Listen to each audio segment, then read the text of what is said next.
The trail up is very vague and not well worked in. For example, this is a trail that curls around upwards. There's no ribbons or anything, but you got to work your way up the hill. Alright, so you'll see different bright greens, lighter greens. Here's a piece of the light green for the Peridot that's cracked open, and I want to show it to you next to the darker. See this distinguishedly darker green?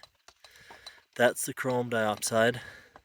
Okay, this piece here is forsterite. I can tell because of the little bit of green. Oh, hey little guy. How are you? Little bit of green tells you it's forsterite. If it's blue-black, it's gonna be a spinel. But if it has any green hue at all, it's still an olivine variety. Okay, let me run you through everything that's out here. So this is the Lightning Peak Peridot claim. This is a private claim. We have the Peridot in fine grain right here. They do definitely get bigger and cuttable, but there's also chrome diopside in there as well. You have forsterite, which is another olivine variety down there. If it has a green hue, it's forsterite. You also have spinels, which will be black. If there's no green hue, they're black, sometimes blue here.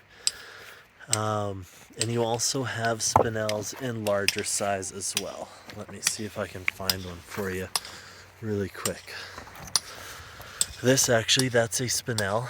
That's more of a gem version one, except it has cracked apart a bit. Let me zoom in for you. So that is spinel.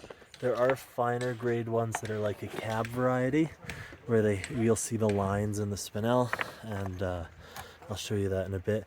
You'll also see, this is a zeolith. This is a sidetrack, sorry, but while I'm here, a zeolith, which is a foreign rock body inside of another. A nodule of Peridot, fine grain Peridot, fell out, and they do exist. They just fall down below all the other rocks. Here's a great version of the spinel. You can see the striations, the lines. And it has a bit of a flash happening on it too because of the hardness. Welcome to Lightning Peak. It's a remnant cap of the Miocene-Pliocene Chilcotin group. And the event here happened about 2.5 million years ago to bring all of the rock down, even though that the spinels and the peridots are a little bit older because they formed deep down in the magma of the earth. And the whole mountain itself is underlain by the Devonian Triassic Harper Ranch group, and that's pretty much most of the Okanagan Valley. These are the plateau basalts. As the volcano erupted, it completely filled a long plain with basalts, and it's all in multiple layers. And that's where these peridots are easily found. The xenoliths are sub-rounded. They're about 15 centimeters, and they contain about 80% olivine and about 5 to 10% orthopyrazine and another 5 to 10% of clinopyrazine, otherwise known as poor man's emeralds. And you will also find really quite beautiful accessory black spinels in the rock as well too. You can see that is right beside the xenolith nicely. And there also within here are porphyritic olivines known as forsterites.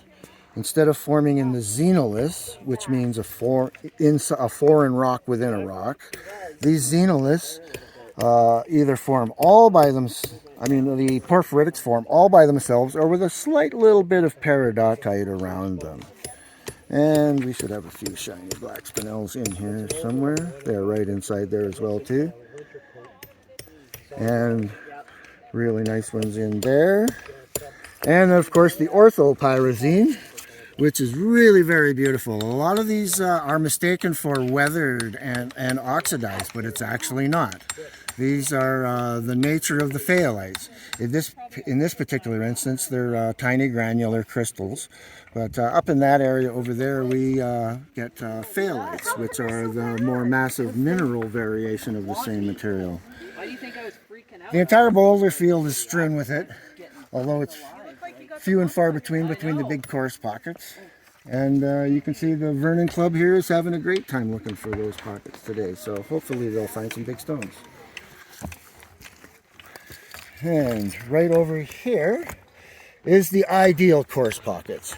There's a little bit of weathering in this one, but these are large size peridots, probably up to 2 carats in that particular pocket.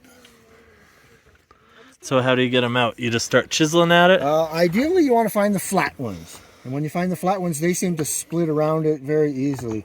Whereas big ones like this are going to be really difficult. So we tend to carry those out and work with them in a shop later if they're really nice stones. Or we just cut them and they make beautiful specimens that way too. So if we were to take them out of there, we could liberate them and, you know, sell them at $15 a carat for 3 carats, and you make $40 or $50. But if we cut that out as a nice specimen, it could fetch $100. So we tend to go for the specimens on some of these. And these contact spots here, the cracks. And these are all parts of the plateau basalts, and that really helps you get into there quicker too, because it only takes a slight contact here, and it'll split that open and open these big pockets here.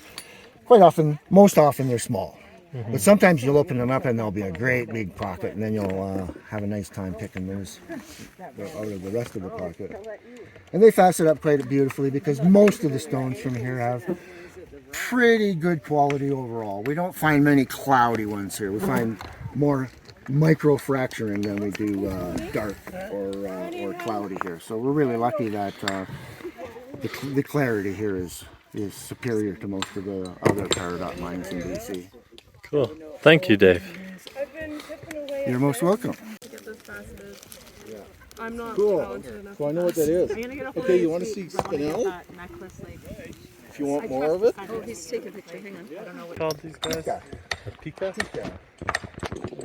Just went in there. Very close. They're really bold, and they'll just Like come 5 up feet from you, yeah. They'll stand up right there, and they'll just sit beside you. Oh yeah, I feel this one's noteworthy. Again, not super gemmy, but massive in size. There's my chisel, rock hammer, 3-pound sledge. That is a big spinel. And I might be able to get it because of the crack on the back of this rock. So, wish me luck.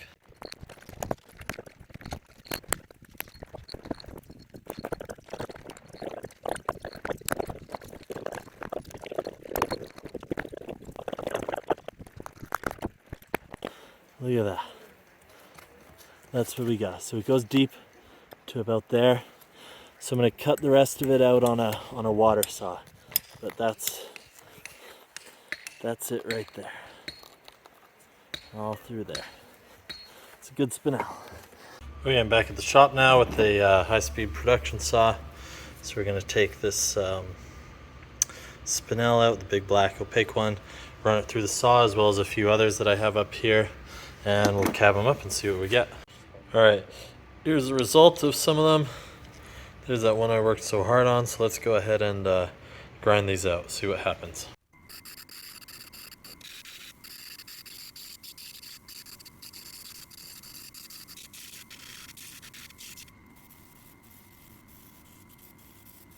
We've hashed it out, but now we're going to give it a final polish and see if it will still give us the striation and the shine.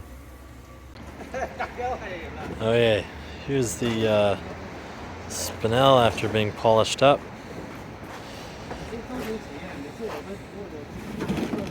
So you can see it still kind of has a flash where the sun goes in and you can see the scattered light like kind of all around it.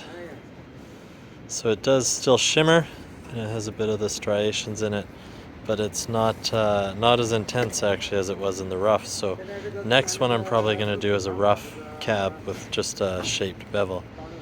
But basically a black spinel from British Columbia.